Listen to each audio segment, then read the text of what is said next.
우리에게 좋은 일이 일어나고 있습니다.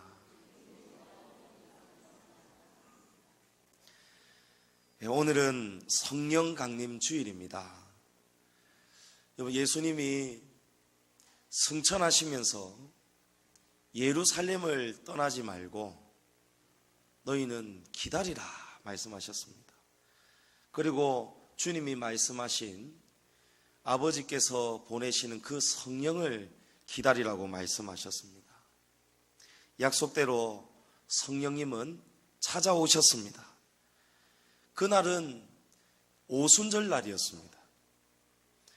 오순절이란 유월절이 지나고 50일째 되는 날인데, 이 50일째 되는 날에 유월절을 다시 한번 기억하라고 주신 날이 바로 오순절입니다.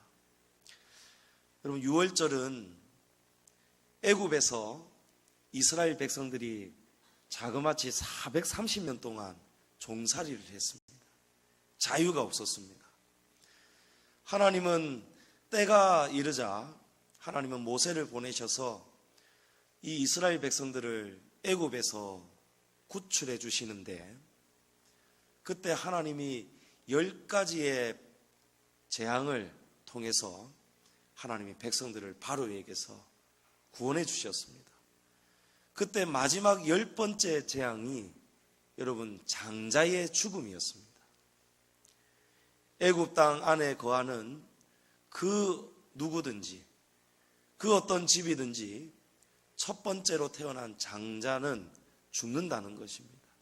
가축의 새끼도 마찬가지입니다. 그런데 하나님이 하나님의 백성 이스라엘 집에는 구원을 받을 수 있는, 이 죽음을 면할 수 있는 방법을 주셨는데, 그 방법은 어린 양을 잡아서 어린 양의 피를 그 집의 문지방 왼쪽과 오른쪽에 바르고, 그리고 한가운데 임방에 바르는 것이었습니다. 여호와의 사자가, 그 죽음의 사자가 지나갈 때에 그 피를 보고 어린 양의 피가 문지방에 발라져 있는 그 집은 지나간다는 거예요. 넘어서 지나간다는 거예요. 여러분, 그게 유월절입니다. 영어로 패스, 통과하고 오버, 넘어서 지나간다는 거예요. 출애굽기 12장 13절에 내가 애굽 땅을 칠 때에 그 피가 너희가 사는 집에 있어서 너희를 위하여 표적이 될지라. 내가 피를 볼 때에 너희를 넘어가리니 재앙이 너희에게 내려 멸하지 아니하리라. 여러분, 하나님이 상세하게 구원받을 수 있는 방법을 알려주셨습니다. 어린 양의 피로 이스라엘 백성의 장자는 다 구원을 받았는데, 여러분, 이 어린 양이 바로 누구를 예표하고 있습니까? 예수님을 예표하고 있는 겁니다. 어린 양은 예수님의 그림자입니다. 여러분, 그림자는 실체는 아니지만 그 실체와 똑같이 생겼습니다. 그렇죠, 여러분. 제가 제 그림자가 지금도 제게는 보입니다. 제가 오른손을 흔들 때에 제 그림자의 형상도 똑같은 오른팔이 움직이고 있는 거예요. 오른팔 움직이는데 왼팔 그림자가 절대 움직이지 않습니다. 실체와 그림자는 똑같습니다. 여러분, 출애굽 때의 10번째 재앙, 이때에 드려진 어린 양은 바로 예수님의 실체의 그림자였습니다. 예수님은 세례요한이 말하기를 보라, 세상죄를 짊어지고 가는 하나님의 어린 양이로다. 여러분, 예수님이 어린 양이라는 거예요. 예수님이 하나님의 어린 양인데 수천 년 전에 하나님은 이미 이 어린 양의 죽음을 하나님은 예수님의 그림자를 통해서 예고해 주신 것입니다. 예수님은 참된 어린 양의 피로 십자가에 죽어 주셨습니다. 그리고 예수님이 3일 만에 부활하셨고, 예수님이 부활하시고 40일 동안 많은 사람들에게 나타나 보이시고 천국 복음을 또 증거하시고 하나님 나라를 말씀하시고 예수님이 40일째 되는 날 올라가셨어요.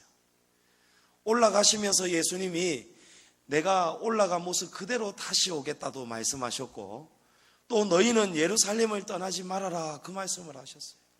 몇 날이 못 되어 약속한 성령을 너희가 받게 될 것이다. 여러분 믿으십니까? 그 일이 정확하게 일어나 버렸습니다. 그리고 예수님이 부활하신 지 40일째 되는 날 올라가시고 나서 10일이 지난 날에 정확하게 여러분 성령이 임하시는데, 그날은 바로 여러분 오순절 날이었습니다. 오순절 날. 여러분 구약의 오순절이 언제 처음 유래되었지요? 유월절을 기념하기 위해서. 유월절이 지나고, 유월절이 무엇입니까? 어린 양이 죽은 날입니다. 어린 양이 죽은 그 유월절을 50일째 되는 날 기념하는 게 오순절이었어요. 그리고 여러분 예수님이 십자가에 죽으시고 부활하신 다음에 50일째 되는 오순절 날에 여러분 성령님이 임하셨다는 거예요. 여러분 구약의 오순절하고 신약의 오순절하고 여러분 이 똑같은 오순절 날에 일어난 일들, 여러분 그 일들은 절대 우연이 아니라는 것입니다. 그 진리를 알기 위해서 우리는 출애굽 이후의 첫 번째 오순절과 그리고 신약에 일어난 오순절과의 관계를 한번 살펴보려고 합니다. 여러분 그 사건은 출애굽기 19장에 기록되어 있는데, 제가 여러분 이해를 돕기 위해서 자료를 한번 만들어 보았습니다. 여러분 출애굽기 19장 1절에 보면 이스라엘 자손이 애굽 땅을 떠난 지 3개월이 되던 날 그들이 시내 광야에 이르니라 이렇게 되어 있습니다. 여러분 여기 3개월은 애굽에서 출발한 때로부터, 여러분 출애굽한 날이죠. 유월절 어린 양 사건이 있었던 바로 그 날로부터 3개월이 되던 날, 이런 뜻입니다. 우리가 생각하기에는 한 달 31일이 3번 지난 3개월이라고 생각하기가 쉬운데, 이 3개월의 의미는 이 유월절로부터 애굽에서 나온 그날로부터 음력으로 3번째 달의 첫 번째 날이라는 거예요. 여러분 레위기 23장 5절에 보면 유월절이 언제인지 정확하게 나와 있습니다. 유월절이 언제냐? 첫째 달 연나을 날 저녁은 여호와의 유월절이요. 여러분 이스라엘 백성이 언제 나왔습니까? 1월 14일 1월 14일 날 애굽에서 나오는 거예요. 1월 14일 늦은 저녁이 지난 늦은 시간에 나온 것입니다. 그리고 1월 14일로부터 음력으로 3번째 달이 되는 첫 번째 날, 그러니까 1월, 2월, 3월이 되는 첫 번째 날. 다시 그림 띄워주십시오. 그날이 여러분 언제입니까? 3월 1일이죠. 그러니까 1월 14일부터 3월 1일까지의 기간이 46일이 되는 것입니다. 그리고 출애굽기 19장 16절에 보면 이스라엘 백성들이 출애굽한 다음에 셋째 날 아침에 우레와 번개와 빽빽한 구름이 산 위에 있고 나팔 소리가 매우 크게 들리니, 이런 말씀이 있어요. 진중에 있는 모든 백성이 다 떨었다고 합니다. 출애굽하고 3개월이 되는 3월 1일 아침, 그로부터 셋째 날 아침, 3월 1일부터 셋째 날입니다. 그러니까 3월 2일, 3일, 4일 아침입니다.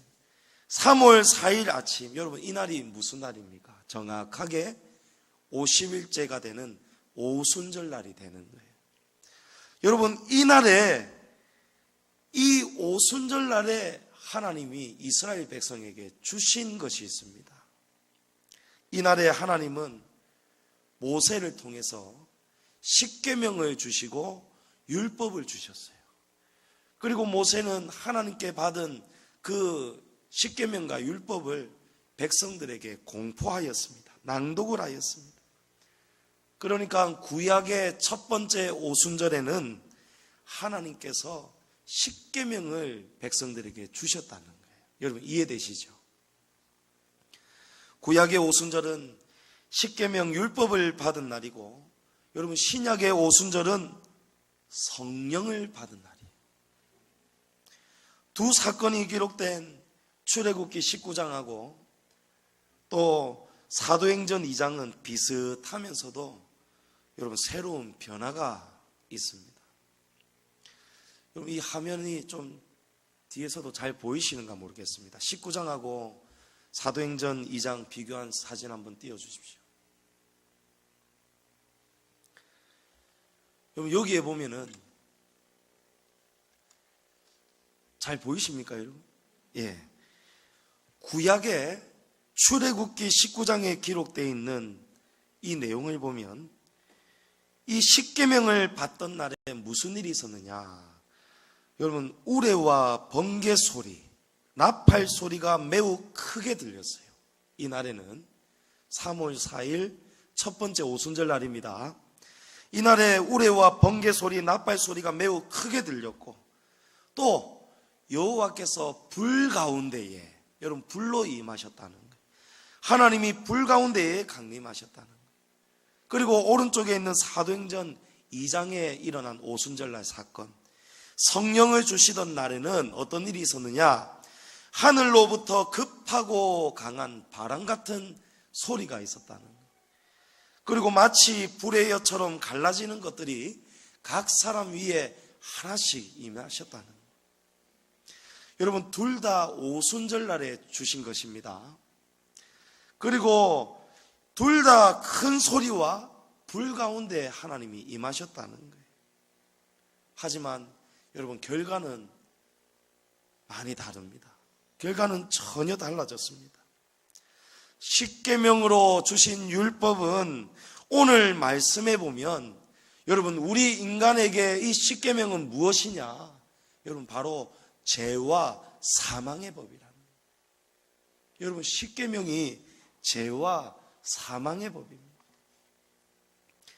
왜 십계명이 우리에게 죄와 사망의 법이냐? 여러분 하나님이 우리에게 주신 이 십계명이 죄가 되고 사망이냐? 그렇지는 않죠. 하나님은 완전한 법을 주셨습니다. 그런데 우리 인간이 타락되어지고 저주받은 인간이 우리 인간 속에 있는 이 악한 것들 때문에 이 십계명 앞에 설 때에 우리 인간은 죄와 사망을 벗어날 수가 없다는 거예요. 여러분 십계명의 율법은 완전합니다. 그러나 우리 인간이 율법이 완전한 만큼 완전할수록 우리 인간의 존재가 얼마나 불완전한 존재라는 것을 우리는 깨달을 수 있는 겁니다. 십계명은 완전하지만 이 십계명 돌판 앞에 인간은 설 때마다 우리 인간은 완전하지 못하다는 거예요. 율법을 지키지 못하고 여러분 죄를 짓습니다. 죄를 짓고 나면 우리의 마음에 여러분 생명이 없습니다. 기쁨이 없습니다. 자유가 없습니다. 여러분 죄의 값이 있습니다. 죄의 값은 여러분 무엇입니까? 사망입니다. 사망. 율법을 우리가 지키지 못하면 우리는 사망하는 거예요. 죽는 것입니다. 그래서 여러분 구약 시대에는 이 죄를 어길 때마다 백성들이 자신의 형편에 맞도록 짐승을 사서 짐승을 데리고 제사장 앞에 찾아오잖아요. 그리고 제사장 앞에 이 짐승을 데리고 와서 그 짐승의 머리에 우리가 지은 죄를 전가시키잖아요. 우리가 죽어야 되는데 우리의 죄가 그 짐승에게 전가된 다음에 그 짐승을 죽여서 그 짐승의 피로 우리의 죄가 사함을 받는 것입니다. 그게 구약의 율법이었습니다. 그러나 이 죄의 값은 우리가 감당할 수가 없습니다. 짐승을 잡고 또 잡고 또 잡고 또 잡아도 여러분 이 죄값을 다 갚을 수가 없습니다. 왜냐하면 율법이 완전하기 때문에 하나님이 십계명과 율법을 시민법과 도덕법과 모든 의식법, 하나님이 얼마나 상세하게 우리에게 법조항을 주셨는지 모릅니다. 그 법조항을 우리가 하나하나 다 지킬 수 있느냐? 여러분, 못 지킵니다. 못 지킵니다. 여러분, 사체보다 더 무서운 게 여러분 우리 죄의 빚입니다. 우리의 죄의 빚은요, 이 죄값은 우리가 갚을 수가 없는 거예요. 죄값을 환산하면 우리가 전혀 절대로 사람이 갚을 수 없는 그 값이 나와버립니다. 쌓여만 가는 이 죄악, 그리고 죄의 값 때문에 여러분 그 무게 때문에 우리가 날마다 짓눌러지는 거예요. 여러분, 저도 한때 의도치 않게 제가 카드 빚을 지게 된 적이 있었어요. 제가 쓰지도 않았는데 이 카드 빚을 제가 계속 감당해야 되는 거예요. 왜 그렇습니까? 그 카드가 제 카드이기 때문에. 누군가가 썼지만 그 카드는 제 카드였어요. 벗어날 수가 없는 거예요. 자꾸 고지서가 날라오는 거예요. 못 갚으니까 연체가 생기고 연체 이자가 더 비싸지고 그 이자에 또 이자가 붙고 자꾸 붙고 하다 보니까 여러분 이 카드 빚이 눈덩이처럼 늘어가는 거예요. 여러분, 살아도요 즐겁지가 않습니다. 한 달에 그 카드 고지서가 날라오는 게 얼마나 빨리 돌아오는지요. 또 이 연체를 하게 되면 전화가 오잖아요. 죄를 지었으니, 남의 돈을 갚지를 못했으니 이 자유가 없지 않습니까? 여러분, 죄의 값도 마찬가지입니다. 우리가 죄를 짓는 순간 하나님 앞에서 우리가 죄값을 지불해야 되는 거예요. 죄값을 갚지 못하면은 하나님이 우리에게 우리의 죄값이 자꾸 늘어가니까 하나님이 우리의 마음을 괴롭게 하시는 거예요. 무엇을 통해서? 원수 마귀를 통해서. 원수 마귀는 우리의 죄값을 정확하게 알고 정산하러 옵니다. 정확하게 계산해서 우리를 날마다 찾아와서 괴롭힙니다. 우리의 마음에 편한 날이 없는 거예요. 쉼이 없는 것입니다. 원수가 우리를 계속해서 찾아오고 독촉 전화를 하고 우리 집 앞에서 기다리고 집에 들어가고 싶어도 원수 마귀가 기다리고 있기 때문에 못 들어가는 거예요. 여러분, 그게 저주받은 저와 여러분의 인생이었습니다. 그러나 감사하게도 갈라디아서 3장 13절에 그리스도께서 우리를 위하여 저주를 받은 바 되사 율법의 저주에서 우리를 속량하셨으니, 할렐루야. 여러분, 우리가 저주받아야 되는데, 우리가 그 저주받은 죄값을 다 갚아야 되는데, 우리 예수님께서 우리를 위하여 저주를 받은 바 되셨다는 거예요.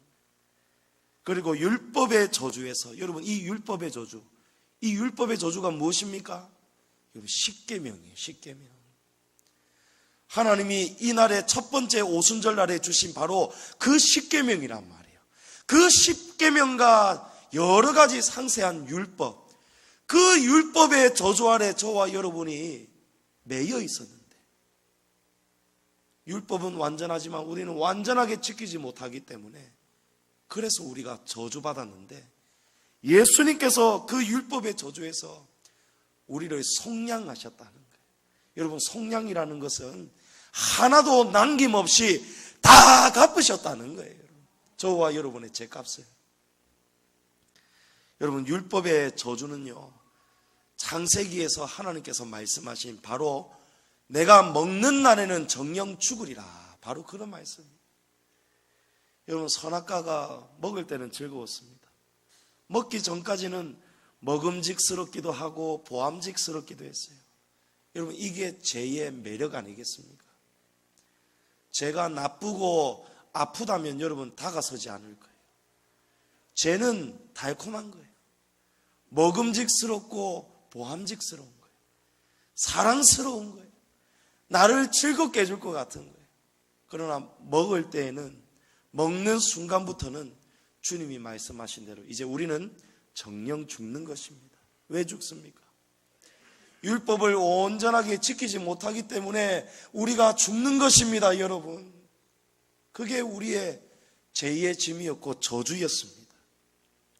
살아있지만, 육체는 살아있지만 우리는 살아있으나 죽은 자로 사는 것입니다. 그러나 하나님께서 값없이 주시는 애. 여러분, 예수님의 십자가로 저와 여러분의 저주가 다 풀려버렸어요. 누군가가 탁 나타나가지고 우리가 절대로 갚을 수 없는 카드 빚을, 사채 빚을, 이자가 늘어가고 갚을 수도 없고 이자에 이자가 더 붙고 전혀 살 소망이 없는, 여러분, 그 속에서 하나님이 어느 날 예수님을 이 땅에 보내셔서 저와 여러분의 아주 무거운 그 죄의 값을, 그 빚을 십자가로 예수님의 피로, 어린 양의 피로 여러분 다 갚아주셨다는 거예요. 율법 앞에 불완전한 존재가, 여러분, 이제는 불완전한 존재가 이제는 완전한 존재로 이제 바뀌기 시작하는 것입니다. 무엇입니까, 여러분? 오늘 말씀에 있는 그 말씀 그대로, 그러므로 이제 그리스도 예수 안에 있는 자에게는 결코 정죄함이 없나니 이는 그리스도 예수 안에 있는 생명의 성령의 법이 죄와 사망의 법에서 너희를 해방하였습니다. 여러분, 저와 여러분이 이제 해방이 된 거예요. 하나님이 십계명 율법에서, 죄와 사망의 법에서 저와 여러분을 이제 꺼내주신 것입니다. 이제 원수 마귀와 여러분 그 누구도 저와 여러분을 찾아오지 않습니다. 우리에게 빚내라고 절대 찾아올 수가 없습니다. 여러분, 로마서 8장 33절 이하에 보면 누가 능히 하나님께서 택하신 자들을 고발하리요, 의롭다 하신 이는 하나님이시니. 이제 우리를 하나님이 의롭다 하시는, 그 말은 이제 너희는 죄가 없다, 이제 너희는 갚아야 할 빚이 없다. 할렐루야. 의롭다 하신 이는 하나님이시니 누가 정죄하리요. 죽으실 뿐 아니라 다시 살아나신 이는 그리스도 예수시니 그는 하나님 우편에 계신 자요 우리를 위하여 간구하신 자시라. 여러분, 예수님이 이 땅에 오시면서 십자가에 죽어주심으로 이제 우리의 모든 빚이 다 사해졌다. 우리에게 자유를 주셨습니다. 여러분, 감사한 일 아닙니까? 기쁜 일 아닙니까? 지금 그런데 하나님이 뭐라고 말씀하십니까? 예수님이 지금 어디에 계시죠? 하나님 우편에 계신다. 지금 예수님이 여러분 어디에 계십니까? 저 어딘가에 하나님 보좌 우편에 계시고 또 간구하신다는 거예요. 저와 여러분을 위해서 기도하고 계신다는 거예요. 그리스도는 지금 하나님 우편에 계시는데, 그런데 이 원수 마귀가 예수님이 지금 십자가에 제사함을 다 이루셨고 그리고 영광스럽게 올라가셔서 하나님 보좌 우편에 계시는데, 이 원수 마귀, 이 못된 놈이 여러분 저와 여러분에게 다시 찾아오는 거예요. 우리에게 다시 빚내라고 하는 거예요. 너희 이 죄인들아.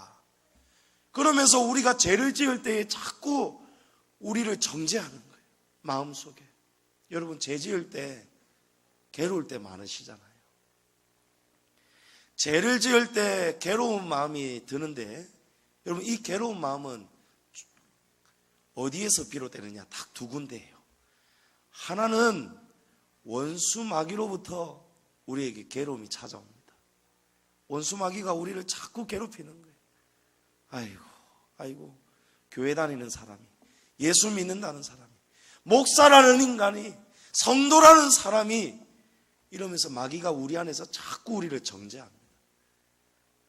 그리고 또 한 군데는 어디에서 오느냐? 여러분, 하나님 나라로부터 오는 거예요. 성령님이 우리 안에서 우리의 죄를 깨우쳐 주시는 거예요. 여러분, 죄를 알아야 죄를 뉘우칠 거 아니에요. 그 죄 때문에 괴로워할 거 아닙니까?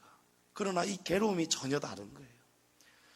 죽을 죄인이기 때문에, 저주받은 인생이기 때문에 이 저주 안에서 괴로워하는 이 정죄의식이 있고, 다른 하나는 성령께서 주시는 이 양심을 통해서 우리는 저주받을 인생이었지만 예수님이 우리의 죄값을 이미 다 지불하셨는데, 그럼에도 우리가 또 실패해서 죄를 지었는데 이 죄를 성령께서 드러나게 하시고 깨닫게 하셔가지고 이 죄를 가지고 십자가 앞에 우리가 죄를 다시 집어던져서 눈물로 회개하면서 예수님이 용서해 주시는 그 십자가 사랑을 이 성령께서 확증시켜 주시고 깨닫게 하여 주시니 이제는 저주받을 인생이 아니고 죄와 사망에 갇혀있는 인생이 아니고 이제는 생명의 성령의 법 안에서 살아가니 하나님 감사합니다. 할렐루야.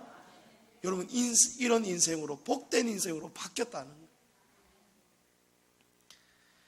하나님 우편에 우리 예수님은 계시지만 저와 여러분에게 예수님의 십자가를 잊지 말라고, 어린 양의 죽음을 잊지 말라고, 50일째 되는 오순절날 하나님이 성령을 보내주시는 거예요. 예수님을 잊지 말아라. 너희는 또 죄를 지을 수밖에 없는, 여전히 타락 속에 살아가는 저주받은 인생이었지만 이제는 너희가 죄와 사망의 법에서 생명의 성령의 법으로 바뀌었다. 그것을 하나님께서 어린 양 예수 그리스도의 십자가 보혈을 기억하라고, 예수님의 십자가를 해야만이 저와 여러분의 죄값이 속량되는 것을 우리가 깨닫게 되잖아요. 그래서 하나님이 어린 양을 기억하는 날, 여러분 언제입니까? 50일째 되는 날, 6월절 어린 양을 기억하는 오순절날에 하나님이 성령을 선물로 보내주신 것입니다. 할렐루야! 할렐루야! 여러분, 사단이 이제는 우리의 구원을 빼앗아가지 못해요. 저와 여러분의 그 기쁨을 빼앗아가지 못하는, 죄에서 해방된 기쁨을 원수 마귀가 그 어떤 누구도 이제 더 이상 우리를 괴롭힐 수가 없는 것입니다. 왜 그렇습니까? 우리 안에 계신 성령님은 그리스도의 영이십니다. 예수님의 영이라는 거예요. 그래서 또 다른 보혜사입니다. 여러분, 보혜사라는 뜻이 뭐냐? 파라클레이토스, 변호자라는 거예요. 우리 안에 계신 성령께서 우리를 또 변호하시고, 또 다른 뜻은 보증이라는 뜻이 있어요. 우리를 보증하신다는 거예요. 우리는 성도가 되었다. 하나님이 우리를 의롭다 하셨기 때문에 저와 여러분은 의로운 자라고 우리 안에 계신 성령께서 이거를 보증해 주시는 거예요. 원수 마귀가 정죄할 때마다 썩 물러가라. 이 성도는 예수님의 어린 양의 피로 구원받은 그날에 그 피를 보고 죽음이 넘어가 버린 바로 택함받은 자니라. 할렐루야. 여러분, 그걸 성령께서 우리에게 깨닫게 해주시는, 고린도후서 1장 22절에 그가 또한 우리에게 인치시고, 여러분 이건 도장을 꽝 찍었다는 거예요. 인치시고 보증으로 우리 마음에 성령을 주셨느니라. 성령을 그런 의미로 주셨다는 거예요. 여러분, 오늘 성령 강림 주일입니다. 이 날은 다른 말로 어떤 날이냐? 여러분, 집을 우리가 산 날이에요. 저와 여러분이 집 산 날입니다. 여러분, 기쁘지 않겠습니까? 집을 샀어요. 꿈에도 그리는 집을 샀어요. 여러분, 이 집은요, 영원한 집입니다. 우리가 영원히 천국에서 살 저와 여러분의 집을 산 날이 바로 성령 강림, 바로 이 날이라는 거예요. 여러분, 이 날에 우리가 집을 샀습니다. 집을 사면 계약금을 걸지요? 여러분, 약속입니다. 그죠? 계약은 약속이에요. 우리 예수님이 계약금을 다 지불해 주셨어요. 날짜를 다 정해 주셨어요. 약속하신 성령을 기다리라. 몇 날이 못 되어 너희가 성령을 받을 것이다. 예수님이 승천하시고 10일이 지난 50일째 되는 날 성령님을 보내주셨어요. 인치시고, 여러분 이 날은 무엇입니까? 도장 찍은 날이에요. 도장은 언제 꽝 찍을 수 있습니까? 잔금 치렀어요. 여러분. 잔금을 꽝 찍으면서 다 치러주셨어요. 그리고 이제 등기부 등본에 저와 여러분의 이름이 다 올라가 버렸어요. 이제 하나님 나라에 있는 그 집이 저와 여러분의 집이 다 되어버렸다는 거예요. 여러분, 그날이 인치시고 보증하신 바로 그날이 성령님이 우리에게 임하신 바로 그날입니다. 성령님이 우리 가운데 계시기 때문에 여러분, 이제 여러분 자유하시기 바랍니다. 생명의 성령의 법 안에서 기뻐하셔야 돼요. 이제 그 누구도 저와 여러분 손가락질 못합니다. 요업의 세 친구들이 요업을 손가락질하고 정죄하였지만 하나님이 나중에 그 세 친구들을 하나님이 다 꾸짖어 주셨어요. 원수마귀가 지금 저와 여러분을 옳지 못한 방법으로 괴롭게 하고 정죄하지만 여러분, 그럴 때에 그 죄를 가지고 원수마귀한테서 빠져나오셔서 여러분 생명의 성령의 법, 생명의 성령의 법으로 여러분 옮겨오셔서 십자가 앞에 여러분 죄악의 진보다리를 다 풀어놓으시기를 축복합니다. 그러면 성령 하나님께서 우리에게 기쁨을 주시는 거예요. 고린도후서 5장 17절에 그런즉 누구든지 그리스도 안에 있으면 새로운 피조물이라. 이전 것은 지나갔으니 보라 새 것이 되었도다. 할렐루야. 여러분, 이제 성령이 우리 안에 오시면서 우리에게 변화가 일어나야 됩니다. 중요한 것은 우리 안에 오순절날에 임한 그 성령이 우리 안에 임한 증거가 나타나야 되는 거예요. 어떤 증거가 나타나야 됩니까? 여러분, 돌판에 새겨진 십계명은 너무너무 무거웠어요. 여러분, 돌이 얼마나 무거웠겠습니까? 이 돌판을 무거워서 여러분 휴대하고 다닐 수가 없어요. 그런데 휴대하고 들고 다니지 않고는 우리가 자꾸 잊어버리고 까먹어버리는 거예요. 법을 까먹어버리는 거예요. 법을 어길 수밖에 없었습니다. 그러나 오순절 성령 강림으로 하나님은 무거운 돌을 하나님께서 없애주셨어요. 제거해 주셨어요.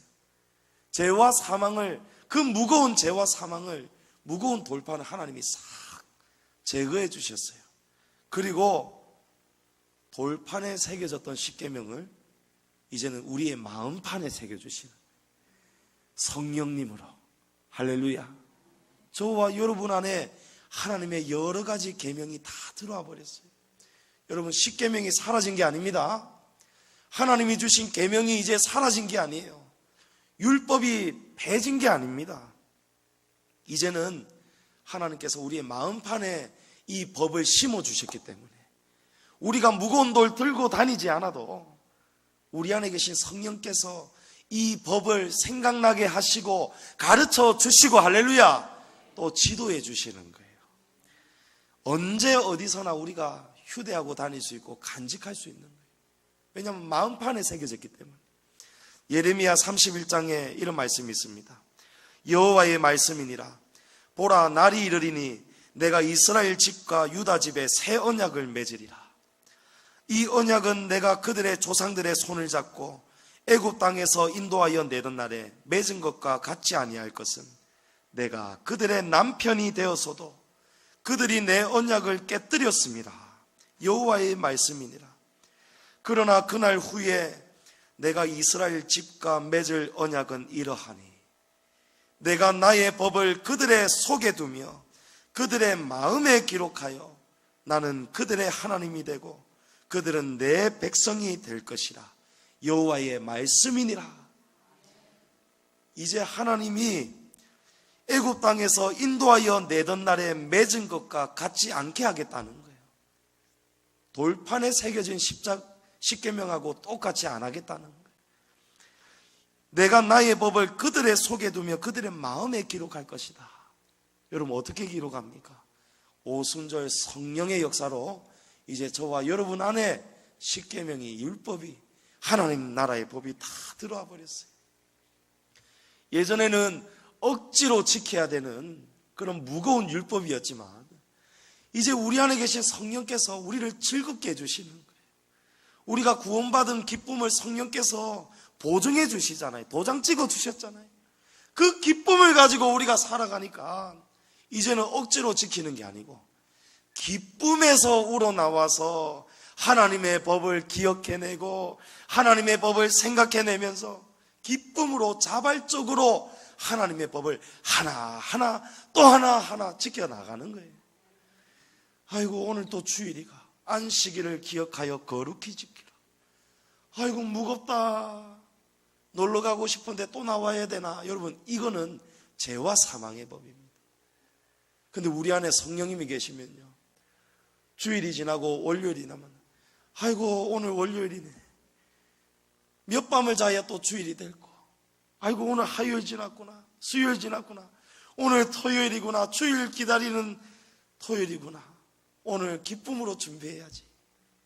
여러분, 이게 생명의 성령의 법 아니겠습니까?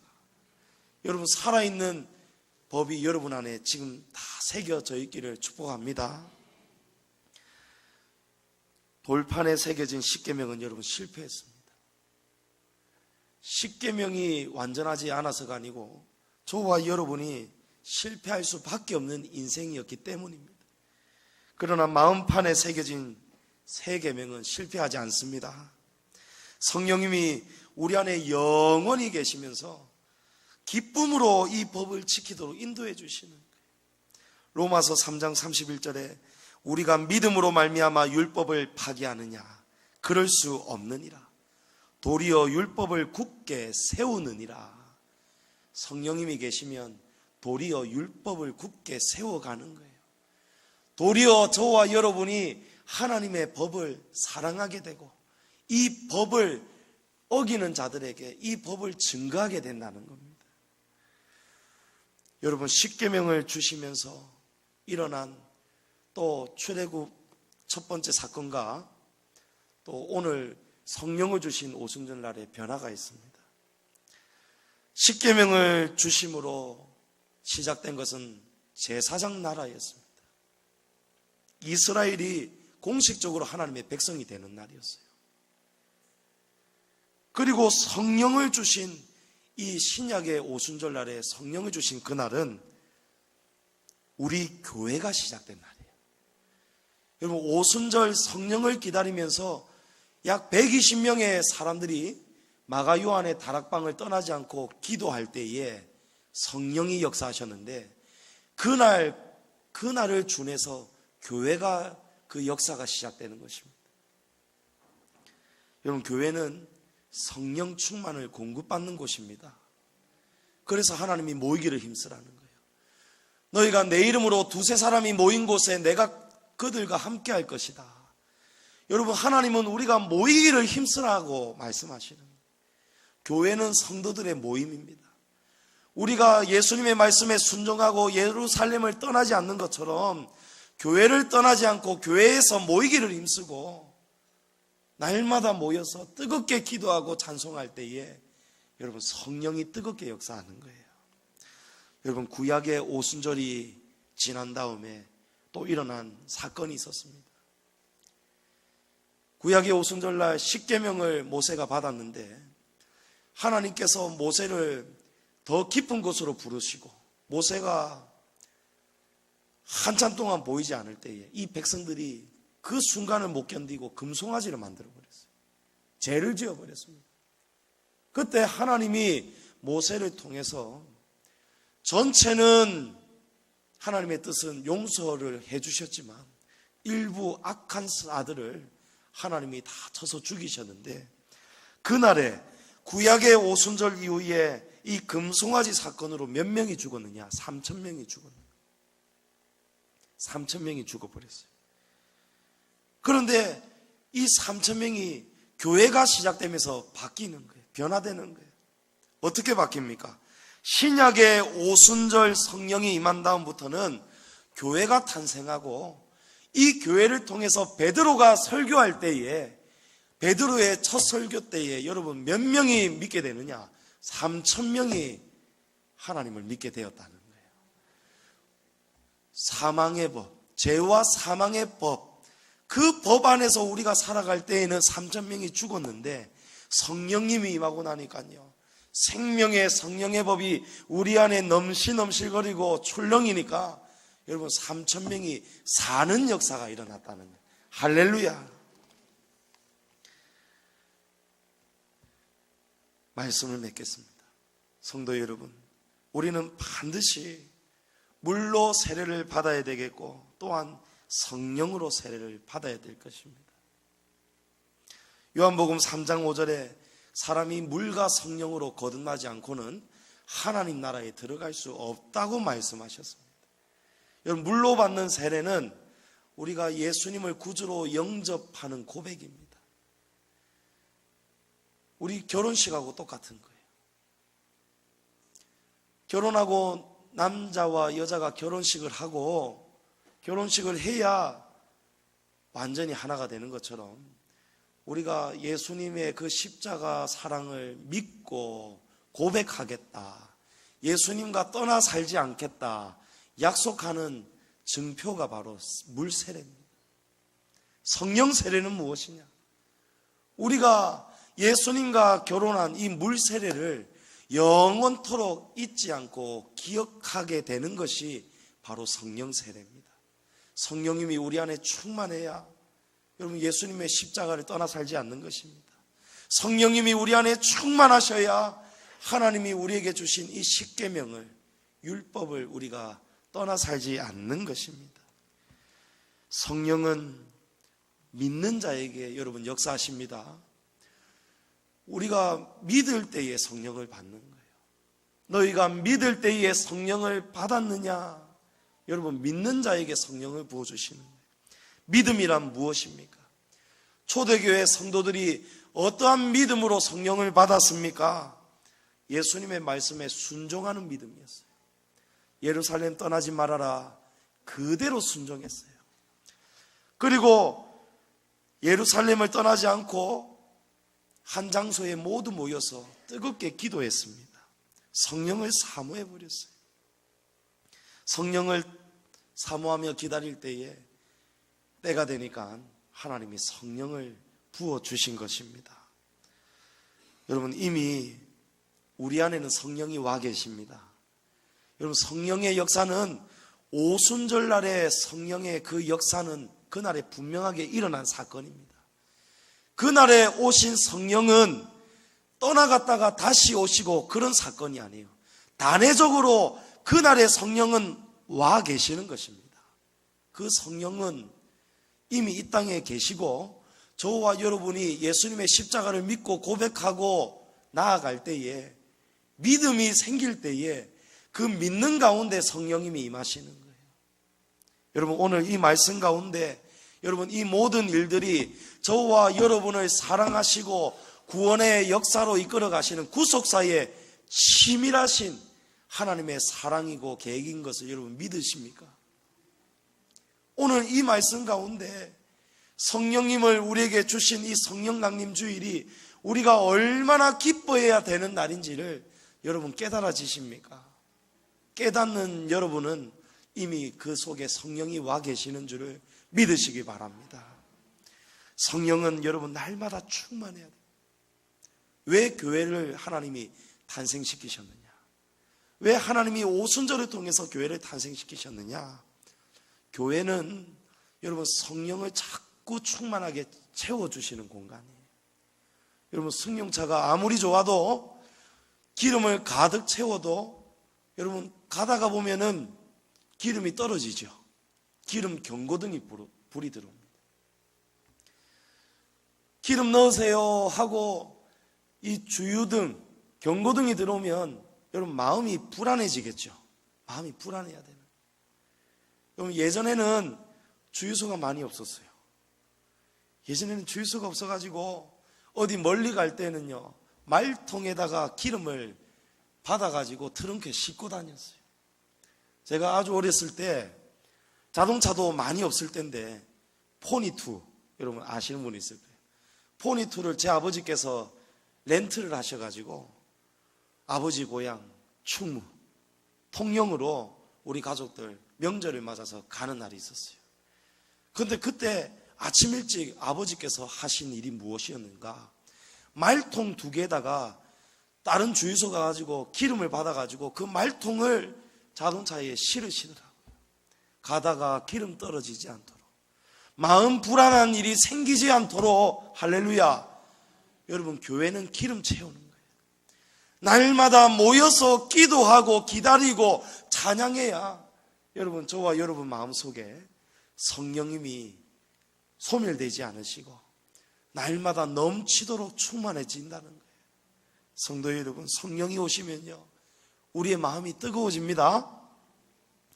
성령이 오시면요, 마음이 뜨거워지고 모이기를 힘쓰게 되고 기도와 찬양을 열심히 하게 되고 사랑과 봉사가 막 넘쳐나오기 시작하는 거예요. 억지로 봉사 안 합니다. 이 안에 성령이 계시면요, 기쁨으로 막 봉사가 나오는 거예요. 몸이 힘들고 지치는데도 이 안에서 기쁨을 주신다니까요. 왜 그렇습니까? 영원한 상급을 성령께서 깨닫게 하시는 거예요. 그럼 그게 하나님의 법이잖아요. 하나님은 죽도록 충성한 자에게 생명의 면류관을 주신다는 거예요. 할렐루야, 할렐루야. 그러니까 성령님이 우리 안에 계셔야 봉사를 하는 것도, 섬기는 것도, 땀을 흘리는 것도, 눈물을 흘리는 것도 모든 것이 기쁨으로 할 수 있다는 거예요. 차가운 사람이 여러분 따뜻한 사람이 됩니다. 미지근한 신앙이 뜨거운 신앙이 됩니다. 성도 여러분, 저와 여러분에게 하나님이 오늘 성령 강림 주일을 맞아서 저와 여러분 안에 말씀 가운데에 지금도 넘치도록 기름을 채워주고 계십니다. 여러분, 이런 말이 있습니다. 천재는 노력하는 사람을 이길 수 없고 노력하는 사람은 즐기는 사람을 절대 이길 수 없다. 여러분, 노력하는 자가 되지 마시고 노력하는 자를 넘어서서 매 순간을 즐기는 성도 되시기를 축복합니다. 매 순간을 성령을 즐기셔야 돼요. 성령 충만을 즐기셔야 됩니다. 즐거운 마음으로 신앙생활하고 즐거운 마음으로 하나님의 법을 지키고 걸어갈 때에 여러분, 그런 자는요, 죄와 사망의 법이 절대 이길 수가 없습니다. 죄와 사망의 법이 다시 우리를 정죄할 수가 없습니다. 약속하신 성령님을 약속대로 보내주신 하나님께 우리 오늘 크게 감사하십시다. 크게 기뻐하십시다. 날마다 성령님이 함께 하심을 즐거워하고 즐기는 성령 충만한 신앙생활을 즐기시는 저와 여러분이 되시기를 주님의 이름으로 축복합니다.